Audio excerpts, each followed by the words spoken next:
J'aimerais commencer cette histoire par « Il était une fois ». Problème. Ce n'est pas une romance, pas de happy end à l'américaine. Alors, soyons précis et disons « Il n'était pas une fois ». Un village de 200 âmes qui nourrissait en son sein un sot, drôle de personnage atypique, qui ne faisait rire personne. C'était même le problème. Il y eut réunion sur la grande place. Que fallait-il faire avec l'homme imparfait? Certains voulaient l'euthanasier, les plus cléments seulement le châtrer. Vous comprenez, expliquait-il. Fallait éviter toute reproduction de l'imperfection. Les palabres durèrent une bonne partie de la nuit. Aucune solution satisfaisante ne fut trouvée. Il y avait un tel raffut que même le sot fut attiré. Tapi derrière la maison du boulanger, il entendit les mots blessants. Soudain, une idée de presque génie, voulant à tout prix démontrer qu'il savait des choses importantes. Effectivement, le Benet avait découvert par des recherches rondement menées qu'un morceau de la grande histoire s'était joué au bois dit du Seigneur.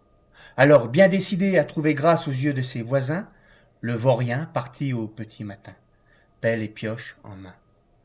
Les choses allaient bon train. Rapidement, des découvertes importantes furent faites. Lui, qui était si généreux, voulut partager. Fou de joie, le pas bien malin traversa ce maudit bois à grande enjambée pour rejoindre ses presques amis. Puis, il y eut un petit clic et un grand...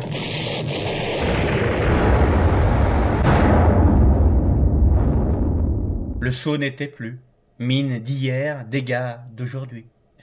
Petit Jacques, caché à l'ombre d'un grand chêne, vit le pauvre crétin faire des étincelles.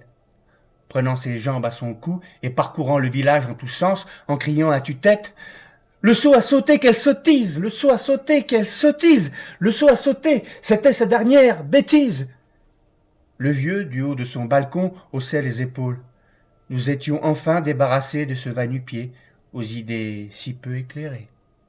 Pourquoi diantre avait-il voulu sortir de sa condition première? L'instruction lui avait coûté la vie.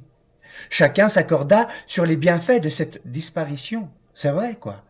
Il n'était pas des nôtres. Et puis, les mois passant, il fallait se rendre à l'évidence. La belle harmonie villageoise avait vécu.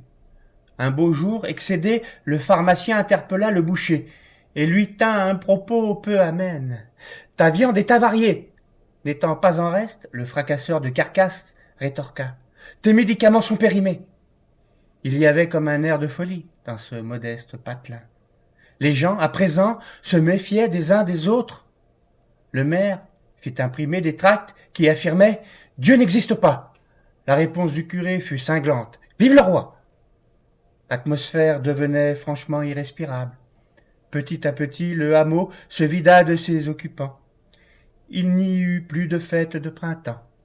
Même la rivière refusait de parcourir ce maudit bourg où il n'y avait plus âme qui vive. Le sot n'était plus. Ça c'était une vraie sottise.